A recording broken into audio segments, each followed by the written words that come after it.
An Ask LOJ edition of Locked on Jazz. The number 3 pick is the top thing on everyone's mind. Can the Jazz go get the number 3 pick, and what would it cost? Next on Locked on Jazz.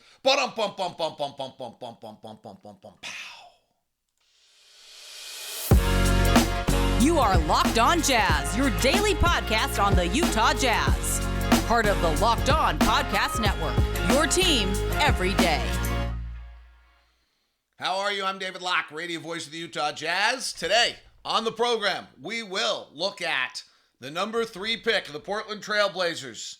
If Scoot Henderson drops there, do they take it? What do they do? And what would it cost for the Utah Jazz to get to number 3 for the Portland Trailblazers? Plus, what can the Jazz do with 9, 16, and 28? What deals can they pull off? What players might be available?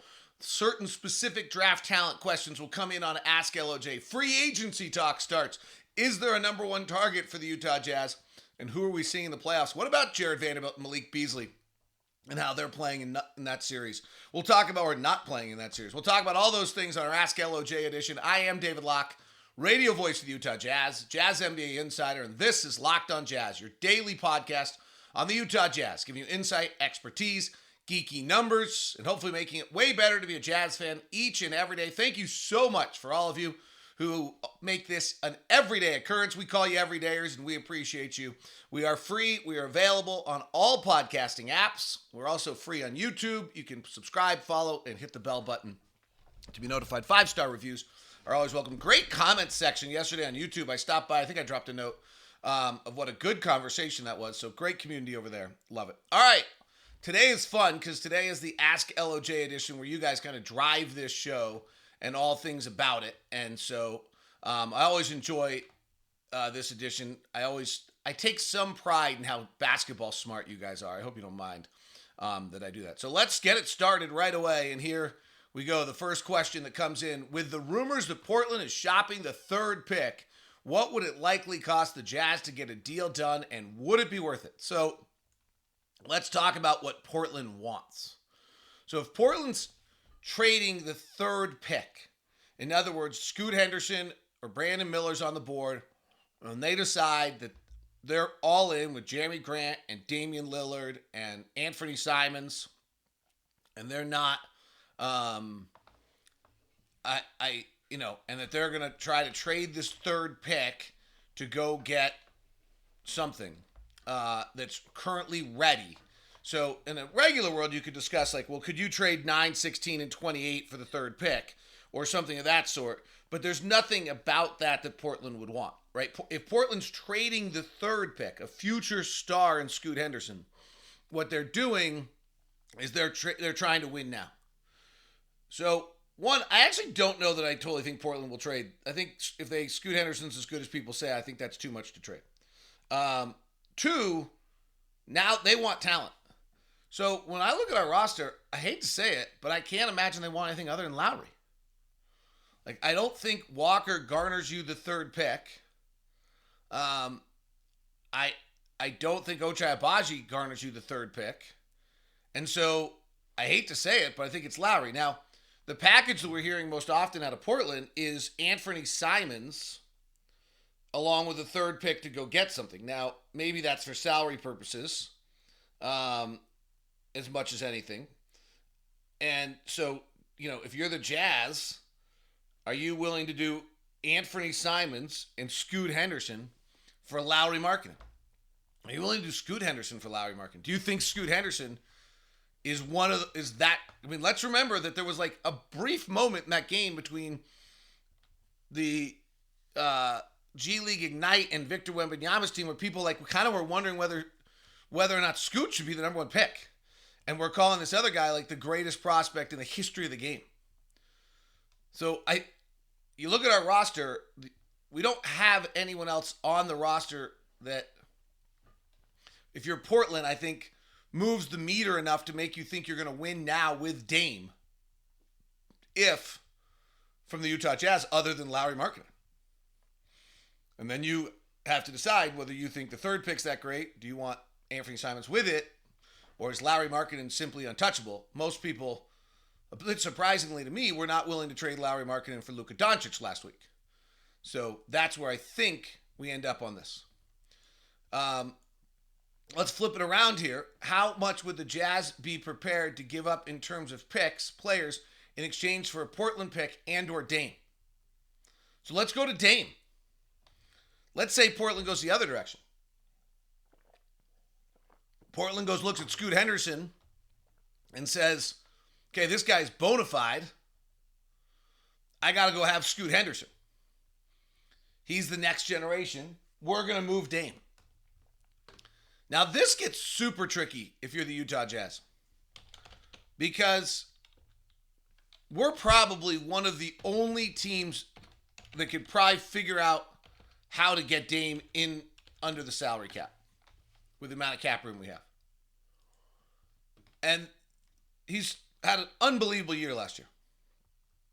So even though I think he's 33 now, I think he showed last year he can still play. He also is owed 45 next year, 48 the year after, 58 the year after that, and I think 60 somewhere in the mix of this. Like, I think he's got a player option for 63. So he's got 4 years left at 38 as a guard, 45, 48, 58, and $63 million. I mean, I'm just not sure you want that. As great as Dame is, that's super prohibitive. There's an interesting argument that the Jazz could make that the Jazz go make a deal for Dame. They become Dame, Lowry, Walker, Ochai, whoever, the 3 first-round picks they draft this year, and you're simultaneously playing high-level competitive basketball with Dame and Lowry as your primary 2 guys. Probably not good enough to win it. Probably not better than your Rudy Donovan team, but good. And while these other guys are then developing as the next generation of Jazz players, playing important games. There's a good argument to that. That this would be a dual timeline where your Lowry and Dame are going, and then Walker and Ochai and Cason Wallace and Leonard Miller and whoever you add at the end of the draft, all are developing. Plus, then you add your 24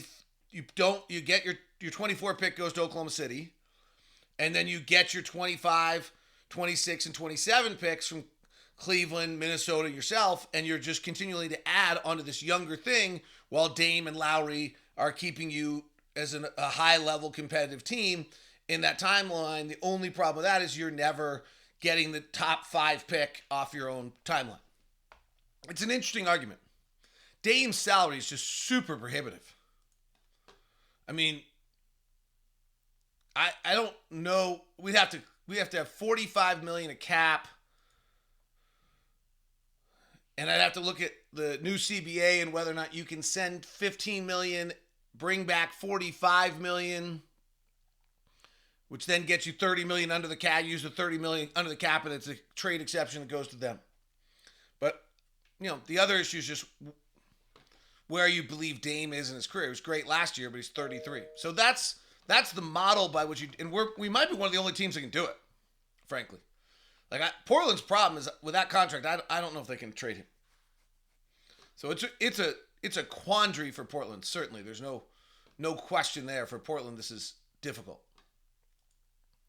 Let's get to our next one. Same theory. If Scoot is not taken at number 2, do you think Portland picks him and moves on from Dame? So this is the same concept. And then the other question, by the way, is Portland probably would want picks and things, and I might argue on this that if you're taking that salary, you shouldn't be giving up very much. That would be my other thought. There's just not that much I would be giving up. This might be the most important question. Is Scoot Henderson closer to John Moran or Emmanuel Mudiay? I think he's John Moran. I don't think he's Emmanuel Mudiay. Emmanuel Mudiay obviously was a tremendous bust. I don't think there's anything about Scoot that's that big a bust. He played in the G League. He played against adults. listening to Locked On NBA Big Board last week, it does sound like he kind of took the second half of the season off. I think there might be too much concern about him than there should be. What would you say about a sign and trade of Jordan Clarkson to Portland, a combination of picks for the number 3 if Scoot Henderson falls? And also, what are the chances Boston keeps both Brown and Tatum, and could Utah go after Brown? We'll touch on that when we continue here on Locked On Jazz today. Today's show is brought to you by my good friends over at Murdoch Hyundai, located at 4646 South State Street. We have our Ioniq has had an air conditioner issue. And I got to tell you, the customer service we've received this week has just totally blown me away. And it's exactly what Blake wants and what he believes in. Denham's running their service department right now. He's just great. Like, the communication's fabulous, the effort to do things, the willingness to make sure the experience is great. It's everything that Murdoch is all about. There's 3 locations in Linden, Logan, and at 4646 South State Street. A great SUV lineup. I'm driving one of the new Santa Fe's right now. They're great. I just finished driving the Santa Cruz, which is the truck car kind of hybrid. And that was a lot of fun and versatile, and would be a super fun car to have. The Santa Fe is just absolutely fantastic, the newest SUV line. Plus, with the Palisade, the Tucson, and the Kona. If you're going to stop by, please email me first at dlock09@gmail.com. Let me make sure we give you the Locked On VIP experience. Today's show is also brought to you by Bird Dogs. Bird Dogs, I told you guys about this week. I got the Bird Dogs. They sent them to me.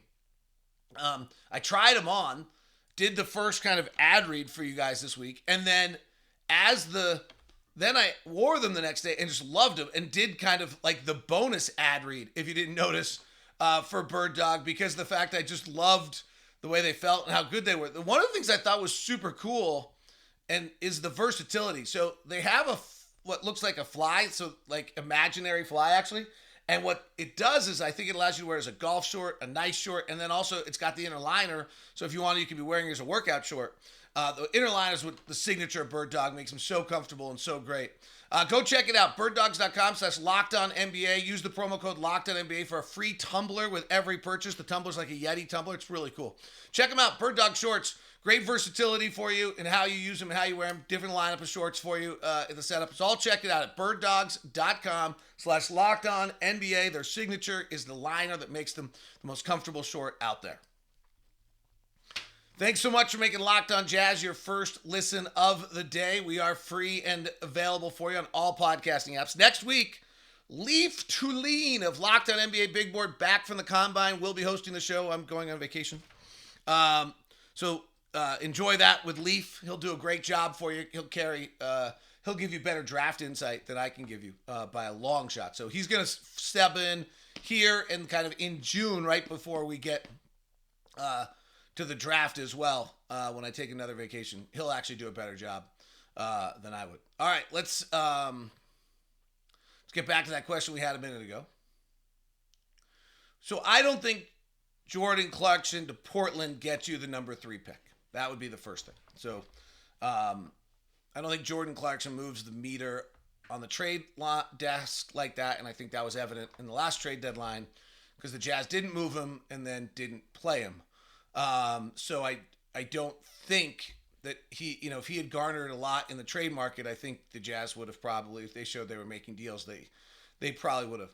I do think Boston keeps both Brown and Tatum, or at least for now. I think the minute they can sign Brown to that extension, listening to John Corrales on Locked On Celtics, I suspect that they do. They're also going to win the title this year, I think. So, though Denver's making a claim, So I think once they win, they're not going to let a guy go the year after they win a title. I think I already took this question. Let me make sure. Yeah. So let's go to the next one. It seems like the top 4 is pretty well set. Wemby, Scoot, Miller, and Amon Thompson. What would it take for the Jazz to move up to the 5 to 8 range and just 9 and 28 get it done? This is really interesting. I'm going to guess that, well, it depends where you're going. If you want 8, maybe it's 9, 28. I'm going to guess 28 doesn't have huge value.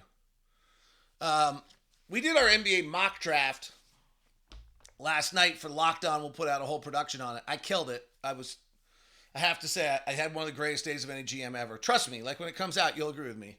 I actually used 28 to move up, and I moved up from 28 by giving someone salary relief that they needed to get under the apron, and I moved 28, took a salary and moved up. 16 and 9, I think moves you up the draft board a bit, but I don't think that 28 and 9 move you up the draft board. Would be my quick thought on that.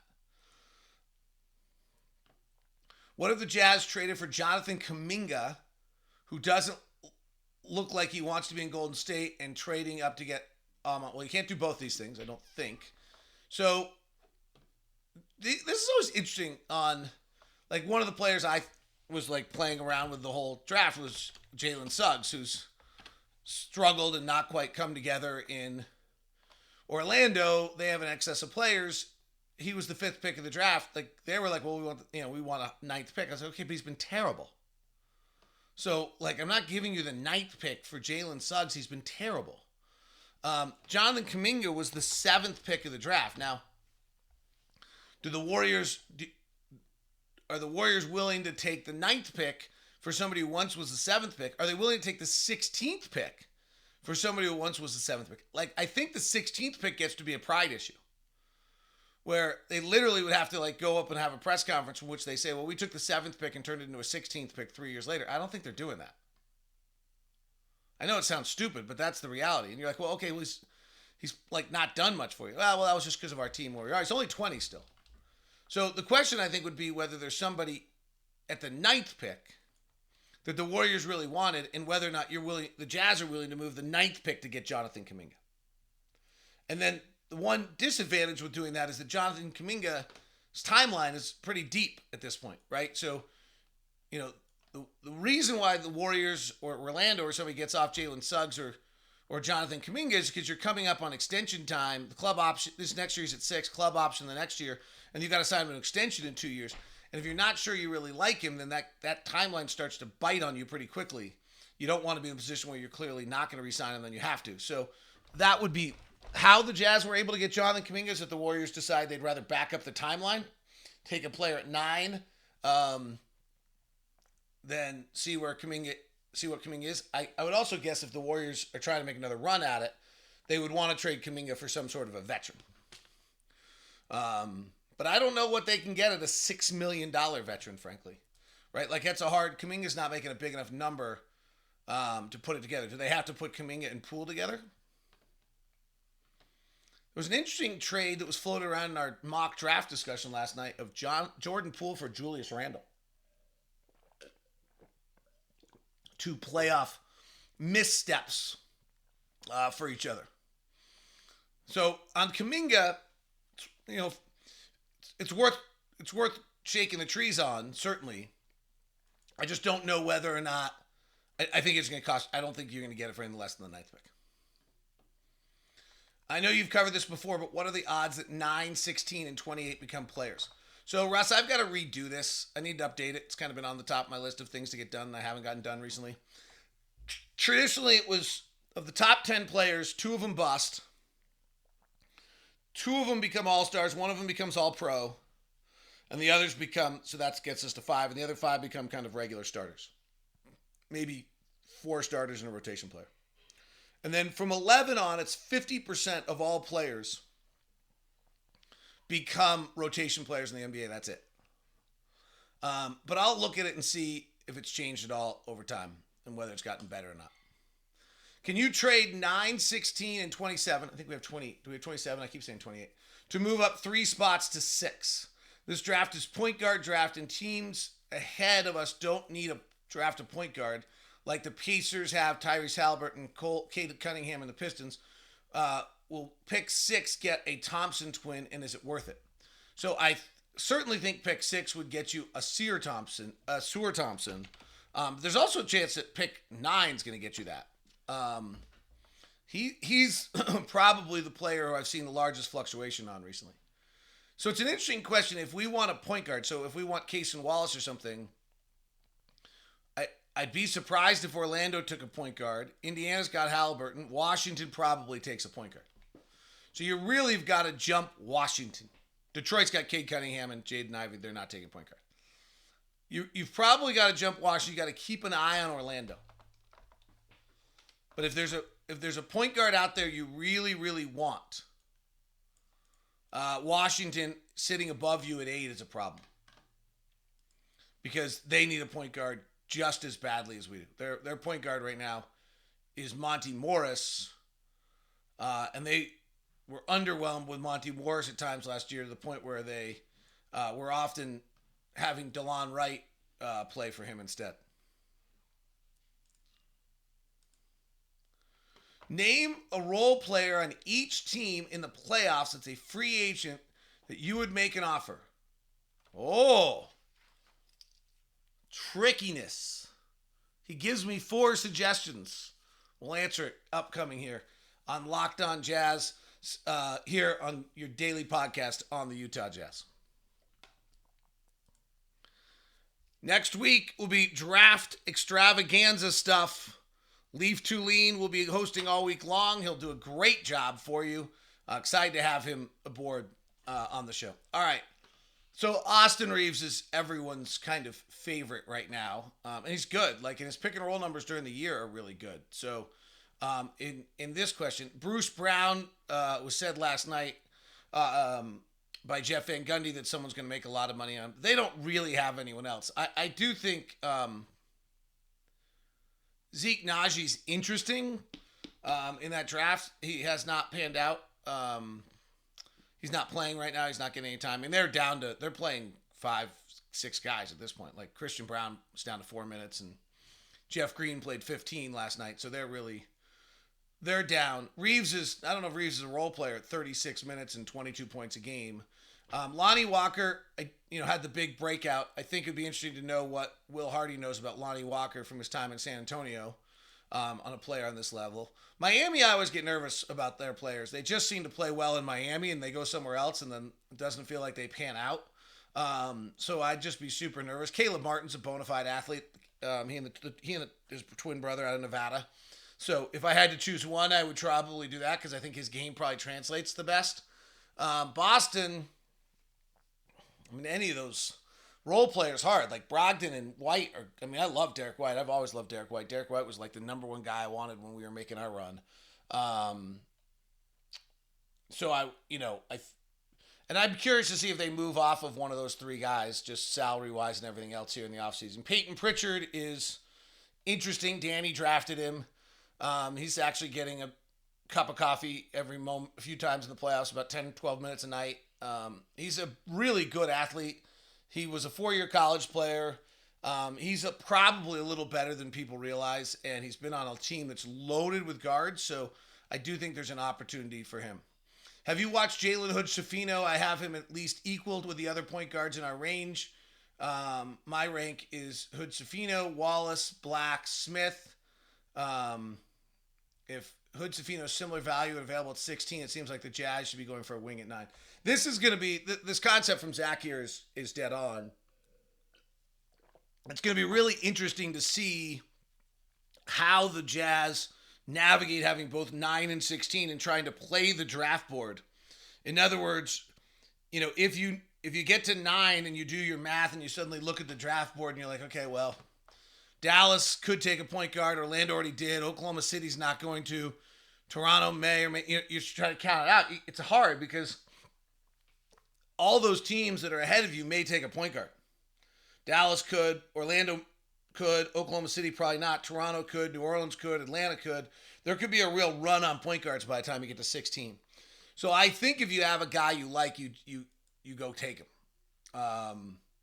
I have not watched Hood-Schifino. I was talking to Ben Anderson yesterday, who hosts with Jake, and we were talking. He said the thing that's interesting is that Hood-Schifino probably the best rolling big in all of college basketball last year. And so it's a little hard to evaluate how much of it's that he's good and how much of it that the guy he was tossing to is super good. And it's an interesting thought. Have you looked at Kyle Kuzma in free agency, and what do you think on the Jazz? So early in the year, I was about as big a Kyle Kuzma proponent as you could get. I early in the year, late in games, I thought Kuzma was showing some flashes that had me believing he was a totally different player. That did not hold as the year went on. Number one, the three-point shooting is 33%. And that's his career number, and it's not great. In December he got hot, and he was at about 40% from three, and I really got pretty hopeful. And then the last half of the season, from January 1 on, he didn't have that same spice. Now, maybe he got worn out. I love his length. I love his ability to score. I do wonder if he would take better shots, whether or not maybe he wouldn't have some of this problem. I love the fact he can get 11 threes off in a game. There's a lot that I really, really like about Kyle Kuzma. 6'9", 221, so he's got the length. He can get shots off. He can score it. He averaged 21 and 7 this year. I did think the numbers got more hollow as the year went on, which was a bummer. But early in the year, I was super fired up for where he was as a player, how he had evolved, how he looked late in games, how Washington looked better when Bradley Beal didn't play. And I felt that dissipated a little bit as the season went on. Maybe that's not totally fair. But his first, 24 games of the season, he was 46% from the field. He wasn't shooting the three well, but he was 21 points, 8 rebounds, 4 assists. I just thought he was great. The 3-point shooting's problematic though. He's not a good 3-point shooter. That is, some of it he just takes bad looks. But he's also just a career 33% 3-point shooter, which is kind of a problem. Should the Jazz make Austin Reeves their number one priority in free agency?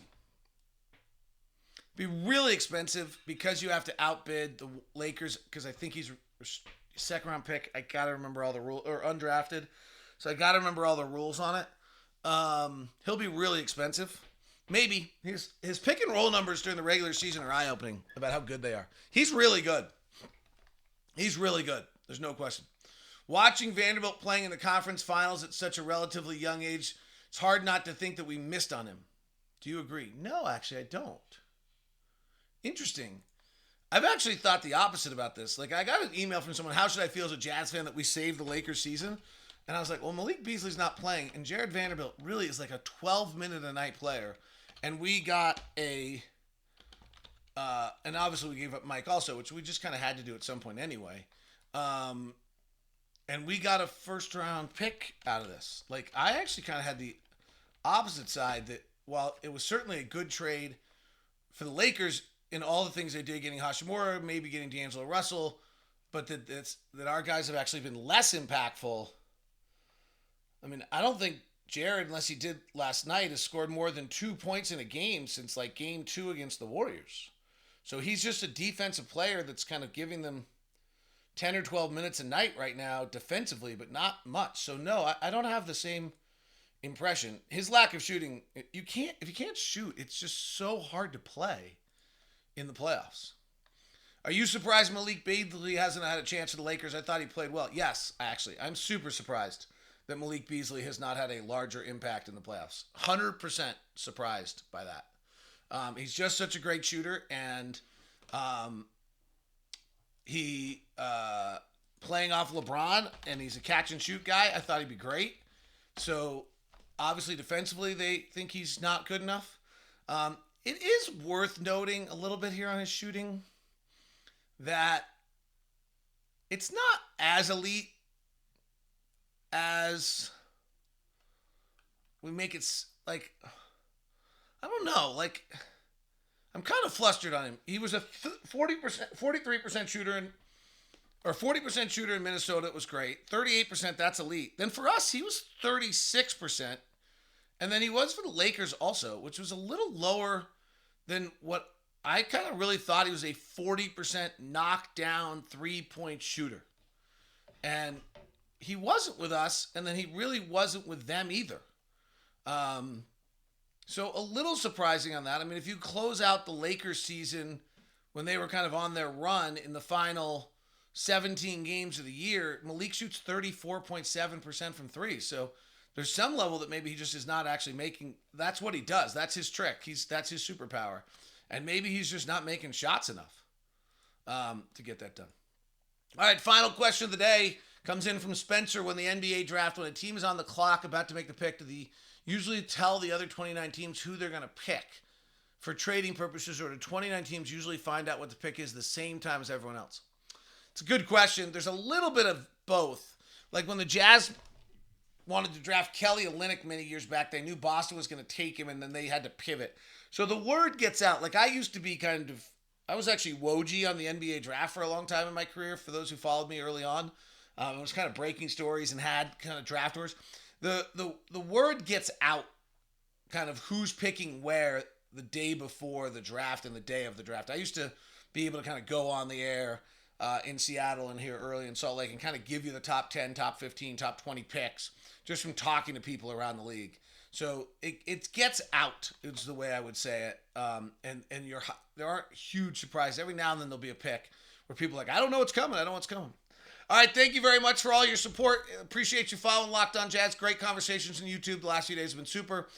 Leave Tulane will be hosting this show next week. I'll be back with you on Tuesday of a week after. We'll see where things stand after Memorial Day. Have a great one. Talk to you soon. Thanks very much.